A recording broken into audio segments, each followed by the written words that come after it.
When I was about 16, 9 years ago, I was living with my family in a suburban area outside of LA. It was a nice neighborhood. Kids rode their bikes in a group, parents waved to each other, and helped keep an eye on people's houses, and you could join a barbecue just by walking by at the right time. Well, my dad was working nights at a hospital in the city, so that left myself, my mom who was 36, my sister who was 12, and my brother who was 8, home at night from 6:30 p.m. to 7:30 a.m. the next day. One night we were just cooking, listening to music, and just all around having a good night. Everyone was in bed by 9 o'clock. Suddenly, I'm woken up to the sound of our front door being rattled, and my mom calling out for my dad like he was home. Our house is laid out like this. There's a front door and a small entryway, and the right side wall, facing the door from outside, was my brother's room. Myself and my sister were on the other side of him, and the doorway led to our dining room. My mom's room was off from the living room towards the back of the house, so they typically turned on lights to come by our rooms. It wasn't all that uncommon for my dad to get let off a shift a few hours early and end up home before 7. Our front door was frosted glass in the middle that was clear enough so that we could see whoever was at the front door. It was old and a little off, so typically you had to put a little force into opening the door, even if it was completely unlocked. This part my mom later filled me in. She had gotten up, also hearing the door, and thought my dad was home the same as I did. However, upon calling out for my dad to confirm and turning on the light switch, whoever it was at the front door froze and noticeably jumped. She had still been walking closer to the door to open it to help him, still half asleep, when she realized the man in the doorway was as tall as my dad, but he had a full head of hair, as well as his outline not matching the familiar one of my dad coming home in scrubs. This man was wider than my dad, and once he could see my mom in the doorway, he started not only turning the knob, but throwing himself against the frosted glass.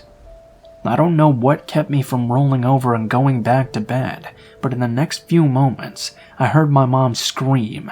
I sat up in time to hear her footsteps and see her as she disappeared into her bedroom, only to come out with the revolver my dad had bought her for her birthday. At this point, I had rolled over and checked my cell phone quickly to see it was 1:30 in the morning. I dialed 911 while my mom was pointing the gun at whoever was at the door trying to force their way inside. "Stop or I'll shoot you. I'm on the phone with the police and they're on their way already, so I will use force if you enter my home." My mom was screaming at the huge man at the door, who after hearing her the second and third time, finally took a step back. He just stared at our shapes from the other side of the frosted glass. After a moment's thought, he seemed to like his chances because he stepped forward once again and only ran once my mom pulled the pin back and repeated what she had been saying, adding that she might decide not even to wait for him to be inside. The man ran off, as I mentioned, and I stayed on the phone with 911 as my mom stood in the doorway. Her gun still clutched in both her hands, aimed at the door the way Dad had taught her to hold it just the weekend before, when we'd all gone off to the range. It was only a moment after the man had fled that 2 uniformed officers filled the doorway he had just been in. When they knocked, I finally realized just how terrified my mother was, because she didn't even respond to them identifying themselves. Her voice shook as she told the officers that she had a weapon, but that she wanted to hear their badge numbers before she would open the door, so I could confirm with the dispatcher. Once they did, she opened the revolver and unloaded it, putting it on the table and crying as I opened the door for the police. They took our statements, had several patrol cars out looking, and found him a few hours later 6 blocks from our home. At that point, he'd made it into a residence he was trying to break into, and they caught him in the middle of robbing the retired couple he had knocked unconscious.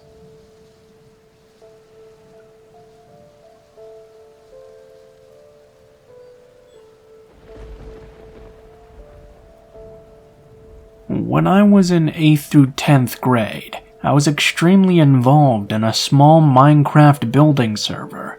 The average age was probably 15 to 17, and I joined a group of builders and Skyped with them every weekend for hours. We all became close very fast, and trusted each other enough that we all followed each other on Instagram. I became particularly close with one of the builders in my friend group, named Peter. Peter was in the same grade as me, and we ended up texting quite a lot. I heard rumors that Peter might have a crush on me. He denied them, of course, which I found laughable because it was the internet, so I brushed it off. Everything was fine for a while, until something began to feel off whenever I talked to him. I was starting to constantly catch him telling small lies. This bothered me, so I figured it was time to distance myself from Peter, and I stopped talking to him for a while. And cut to a few months later of no contact, when Peter out of the blue texts me, saying that he's going to be possibly transferring to my high school so he can get in-state tuition for college. Peter's plan was to somehow live completely alone and support himself while in high school. My stomach dropped when I read the text, and I knew this felt very, very off. I tried to be calm. I told him that his plan was crazy. I told him it's oddly convenient that he also chose my random suburb. Peter insists that this plan will work, and it's just a coincidence that he's going to my high school. I'm trying to call Peter's bluff, and hoping he's just screwing with me because I suddenly cut him off. Then, Peter says he already bought the plane tickets, and is going to stay in my town and visit some high school in the area. Fear washes over me, and I realize Peter definitely has some very unhealthy attachment to me. He was not bluffing. To my horror, he later posts a picture on Snapchat of him at the airport. He asked me to meet up with him while he's there, and of course I decline. Later, I see on his Snapchat story that he's taking a tour of my high school. Peter is taking lots of videos and pictures, probably hoping that I could see. Luckily though, I was stuck at home with pneumonia. I spent the next few days on edge, afraid he was going to ring my doorbell at any moment. Luckily he was not smart enough to find where I live. He flew home and didn't follow through with his plan. The baffling part was, none of my old group on the Minecraft server thought he was doing anything creepy. I feel like I was going crazy for thinking this was weird. I thought my rejection of this meetup and continued no contact would be the end of it once and for all, but about 2 years later, I had just committed to my dream college. I still stupidly followed Peter on social media because I wanted some kind of warning if he ever came to my area. Once again, Peter did. I see him posing in front of the library at my college with a caption saying, "Transferring here is definitely the move." Cut to a few months later, he finds out I had a boyfriend and directly contacts me for the first time in over 2 years. He starts out asking strange questions like, "Will he protect you?" I shouldn't have answered, but for some reason I did. I finally blocked him and stopped following him on social media out of fear. So far since then, he hasn't tried to contact me since. I know I definitely made some mistakes because I was young and scared, and had lots of others telling me it wasn't a big deal.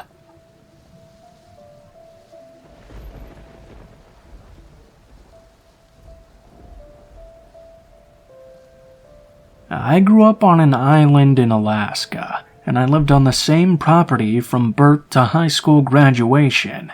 Our house was 2 stories, and the downstairs had a bathroom, furnace, storage, entryway, and rec room. One of the walls had some plywood pieces up, so we could feed extension cords through it up into our crawl space. We had a C-shaped driveway that you would enter from one side, then park in the carport and just drive forward to the exit. The crawl space consisted of 2 big water tanks because we caught our own rainwater. We also used this area for some storage.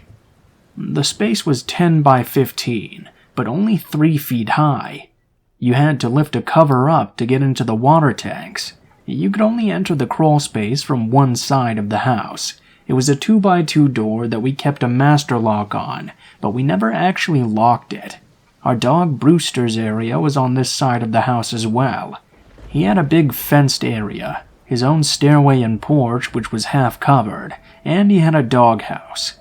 Brewster was a Weimaraner chocolate lab mix who weighed 130 pounds. He was a fantastic dog who barked only when necessary. During the summer, we had black bears in our yard most nights, and Brewster would give them a quick bark to get them on their way. We knew those kinds of barks. There are 4 of us in my family. My parents, myself, and my older brother, who is 2 years older and has Down syndrome. My brother was in special education at school, and there were other kids who would come into the same room, but just once in a while throughout the day, because they had a similar disability and were able to keep up in some of the general classes, but some of the kids had discipline problems or mental illness. My brother was loved by the kids in school, and everyone knew him. One day, a native kid that was about 15 came to our door and wanted to play with Travis. We thought it was odd because Travis has moderate Downs, and he didn't really like playing with other kids. He liked watching the other kids play. Travis likes watching movies and listening to music. My mom asked the kid what his name was, and he said his name was Mark. He knew Travis from junior high the year prior because he would go into Travis's class sometimes for help with his schoolwork. I remembered him staring at me a little too much, and he didn't seem like someone who was mentally challenged. My mom let him come in but kept a watchful eye on him. Travis seemed like he didn't want him there, and my mom told Mark we were having dinner soon and told him it was time for him to go. My mom found out he had moved into the area where we lived, but it was still a little ways away. He had been in and out of foster care most of his life, and his parents were abusive addicts. I think he also came over one other time, and my mom felt bad for him, but she felt like something was off. She felt like he was coming over because of me. My mom politely told him that Travis didn't really like having visitors.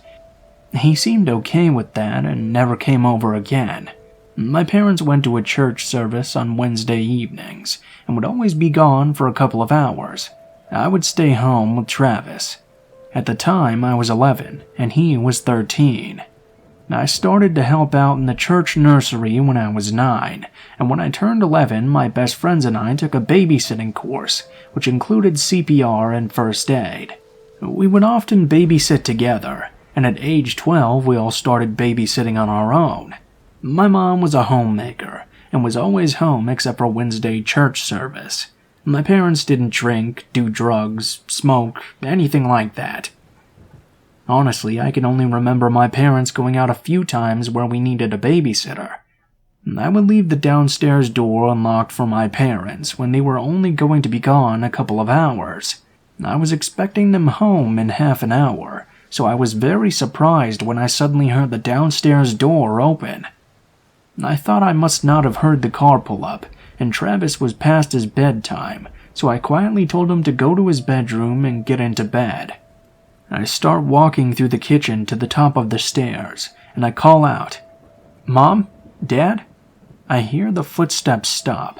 I'm looking down the stairs, and I can see men's work boots and jeans.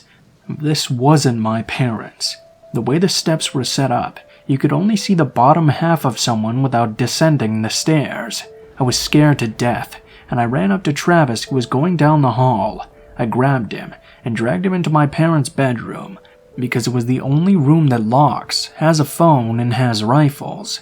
Downs kids are very stubborn, so my brother just wanted to go to his room, but finally I got him to sit down on the bed. I was trying to keep him inside while grabbing a gun, trying to call my neighbor. I could hear the person downstairs still. My neighbor answered her phone immediately, and I whispered, "Someone is in my house. I'm scared." She told me to come out onto the front porch and she'd be there waiting. I get the courage and run to the door and get outside. Thankfully, she was in our driveway, and she had brought her hound dog with her. She lets me know that she's going to enter the house through the downstairs. She disappears from my sight, but comes back quickly and tells me that the door is locked, so she makes her way up the stairs. She gets to the top when we hear the downstairs door open and the crunching of gravel as the intruder was running off. She lets go of her dog's leash. The dog chased the person into the woods. It came back 10 minutes later, and our neighbor sat with us until my parents got home. The police were never called, because I think my parents assumed it was a neighbor boy screwing with me. We lived in a safe place, where you only had to worry about bears and the occasional wolf. A week after this incident, our dog would bark 15 minutes after we went to bed, every single night. We would look out the windows and never saw anything. We figured it was bears because it was springtime, and Brewster was probably just getting used to them again. After a couple of months, though, the barking still happened. I had my best friend stay the night, and we would always stay in the downstairs so we could be louder and stay up as late as we'd like. Kate had a brother that was 7 years older, and we asked if he'd bring us some booze. I know, we were young, but that was the normal thing for our town. Kids started drinking, smoking, and having sex in middle school, mostly because of boredom, I think. We got 13 feet of rain a year, so we would be trapped inside a lot. It was a little after midnight, and her brother never showed up. Brewster never barked that night either. We were sitting on the stairs, braiding each other's hair, and we both got a feeling like someone was looking at us. We looked over and saw a man was staring into the window. We ran up the stairs in a panic. We thought maybe it was her brother, but he wouldn't have come to the window to spy on us, and the face seemed too dark to be his. But we had the lights on in the downstairs area, and there were no lights by that outside window, so it was hard to tell who it was. We didn't wake my parents up just in case it was her brother. We waited 30 minutes, went back down to grab our stuff, and went to sleep in my bedroom for the night. The next day we talked to her brother, and we found out it for sure wasn't him. That night, Brewster was back to barking once again. 2 more months go by. I had gone to bed and heard Brewster bark. I looked out my window, and as usual, I didn't see anything. I had just dozed back off when I heard Brewster start barking more frantically. I look out my window, only to see a guy running out of our driveway. I thought about waking my parents, but we had a trail on the side of our house that kids used to get to the road behind us. The neighborhood was on the side of a mountain as well, so all of the kids used trails to go straight through to another road, instead of using the main roads. I had never seen someone out on the other part of the driveway because the trail was on the south side of the house, along with the crawl space and Brewster's area. My room was the only room on the north side. I decided to go back to sleep, but as I was tossing and turning, 15 minutes go by, and I start to smell smoke.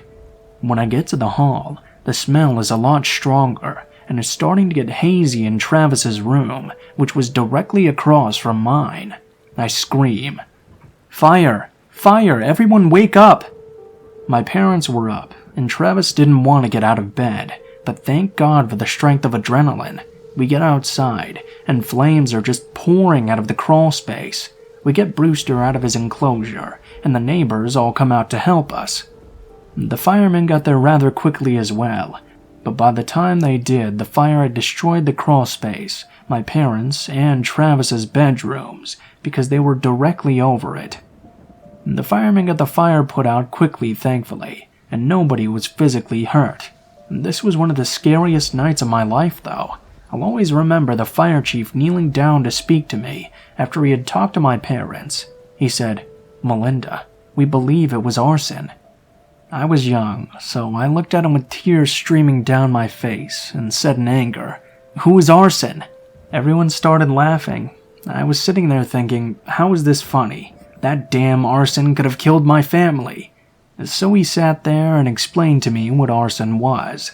I'm still friends with the old fire chief's son, and I share that story with him often, because his father passed away from cancer when we were teens.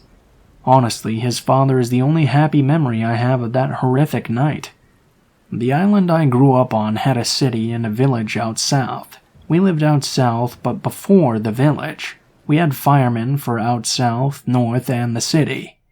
We had state troopers for the inland, and city cops for the city limits. My mom took my brother and I to our family friend's house, whilst my dad dealt with the fire officials and a state trooper who showed up later. After the investigation, my family, neighbors, and firemen pieced together that a person had been living in our crawl space for at least 4 months. We know he set the house on fire on purpose because he had used a box of matches. My mom said the first odd thing she noticed that night was the smell of sulfur. We also happened to know who did it. It turns out it was Mark. His uncle was one of the firemen who showed up at our house first and saw him standing near our driveway watching. My mother had told him my description of what the person was wearing that I saw fleeing from our house, and that was the exact same outfit he was still in. Behind our house near the crawlspace area, my dad found where he hung out when he wasn't in the crawlspace. There were tons of cigarette butts, cans of soda, which were also found in the crawlspace. But because it wasn't locked, our insurance company wouldn't have paid for the repairs. This is because the space with our water tanks was always supposed to be locked. So my parents never said anything to the police, and the firemen never said anything either. By pursuing this, we could have not had a home, a house that my father had built. It took 4 months for our house to be repaired, and it smelled like ozone even years later. What bothers me the most is knowing he had seen me and my friends undressed numerous times whilst changing in the rec room during tons of sleepovers. Where he had set up shop was right next to the plywood, with the holes drilled through. He listened in to all our secrets. I never explained to my friends that he had seen and heard us during our sleepovers, mostly because I didn't want them to feel sick to their stomachs like I did, and still do. I still have issues when it comes to being home alone. I can't sleep if I'm the only adult in the house. I keep the volume on everything very low. I'm scared to shower. I like to be able to see out the front door, and I have night terrors to this day. I'm 34 now. I've been dealing with anxiety since the fire, and panic attacks since I was 18. Just recently, I was diagnosed with PTSD. When the intruder was in his early 20s, he was also later caught for burning down a few houses and was put into jail. My childhood toys were all stored in that crawl space, along with a lot of our family's sentimental possessions. I hope this was an easy read. I've been dealing with a possible neurological condition for the past year, and I lose my train of thought easily, so I struggle to find words that are simple.